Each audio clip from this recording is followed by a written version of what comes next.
Today our learning target is I can find the area of polygons in a coordinate plane. Now, this year we have worked with the coordinate plane and worked on graphing points in the coordinate plane, but we've really not done much else outside of that up to this point. So the first thing that you need to remember is that points are located in reference to the x-axis and the y-axis. The x-axis is the axis that runs horizontally. That is the axis that we move along first, and the y-axis is the one that is vertical that we move along second. Remember, ordered pairs are always named x first, then y. This is the reason why we move in that order along those axes. Again, the x-coordinate will tell you how far you need to go left or how far you need to go right. The y-coordinate tells you how far to go up or go down. And if you reflect back to our lesson over the coordinate plane, the x-axis and the y-axis separate the coordinate plane into four regions that we call the quadrants. The root word there being quad, that stands for four because there are four regions. Ordered pairs can be used as vertices of polygons. Again, we've talked about triangles, trapezoids, squares, rectangles, and parallelograms.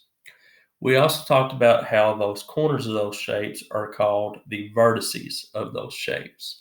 So the ordered pairs that we plot in the coordinate plane, whenever we're making the shapes out of multiple ones, they will form the vertices or the corners of these shapes. To draw a polygon, we first will plot the points and then we will draw lines in order that we plotted them to connect them back together. Whenever we do one of these in just a second, that will be a little bit more clear as to what to do while we're doing that.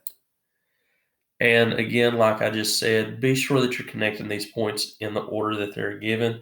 If you get out of order, you might end up with a shape that does not really connect together to make anything that we have done before, or it really might not even make a polygon because it won't close back together the right way. Our first example, it says for us to plot the points in the coordinate plane below and then connect them in order and find the area of the polygon. We're not given what the polygon is. We first have to plot the points, connect them, then decide what the polygon is. Then we can decide how we want to find the area. If we look, we have 1, 2, 3, 4 ordered pairs. So we know we're not dealing with the triangle at this point. So let's go ahead and plot our points. Our first point is A, and it is at 2, 4. Again, you will move to the right 2, and then we'll move up 4, and make sure that you label that point A. Next, B is at 2, 7, so we'll go to the right 2, then we go up 7, and again, that's B, so we label it with B beside of the point. Now, before we move on to plotting point C, so that we do not mess up and connect points out of order, we want to make sure we draw that line connecting these. After we draw that line, we can go ahead and plot C at 5, 7. Again, you move to the right 5, move up 7. This is C, and just like before, we've got 2 points that we can connect now. So we're going to connect C back to B and then plot point D. D is at 5, 4. So we move right 5, we move up 4. So now that we have D, we're going to connect it back to C. But we don't have any other points to plot to be able to draw a line to. So once you have plotted all of your points, you're then going to connect your very first point back to the last point. And this closes off your shape. And when we look at this shape, we can see that each side length has 1, 2, 3, 1, 2, 3. Since the side lengths are all the same all the way around, it's going to be a square. And if you think back to our formulas for a square, it's very simple. It's just the side length squared. So we know that our side length is 3. We substitute 3 in the place of s, and 3 squared is just 9. Now, we're not given if this is inches, feet, yards, miles, or whatever. So what we have to do to make sure we put our unit of measurement is just, we call these units because these are unit squares. And this is area, so it is 9 square units.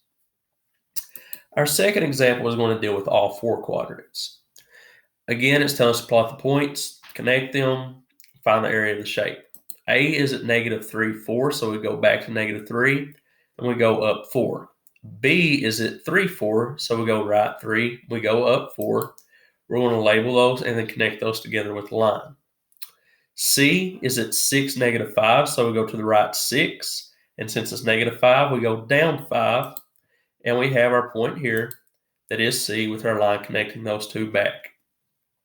Next, we have D is at -6, -5. So since it's -6, we go to the left 6, and then since it's -5, we go down 5. This is at D. We mark our point, connect our line back to our previous point, and since we're done, we don't have any other points to connect in. We draw our last one back to our first one, and we can see that this is a trapezoid. Remember, a trapezoid is that quadrilateral that has only one set of parallel sides, and the other sides can either be both slanted, or you can have one that does form a 90-degree angle. It just depends on what the shape is. It's that weird quadrilateral that we have worked with. And we think back to our formula for this. It is the height times the quantity of base 1 plus base 2 closed quantity, all divided by 2. So before we can start to substitute the stuff in, we have to find our base lengths. Well, if we look up here at the top, we can see that our base is 1, 2, 3, 4, 5, 6. If we look at the bottom and we count, it's 1, 2, 3, 4, 5, 6, 7, 8, 9, 10, 11, 12. So we now have both of our bases, but we don't have our height yet. And we don't really have a vertical line that shows us our height. So what we can do is we can make a dashed line from the top to the bottom. And then we can count our squares that form this 90-degree angle right here at the bottom, and see that our height is 1, 2, 3, 4, 5, 6, 7, 8, 9. So your height is 9. Again, we write our formula that we just went over and substitute our values in. Using order of operations, we have to do the parentheses first. So we have 9 times 18. Then using order of operations still, you multiply and divide from left to right. 9 times 18 is 162. And 162 divided by 2 is 81. And again, this is 81 square units. Now, if you look on the back of your notes, you do have 5 examples that I do want you all to work through. If you have any questions, I will be moving around, so feel free to raise your hand and ask a question if needed.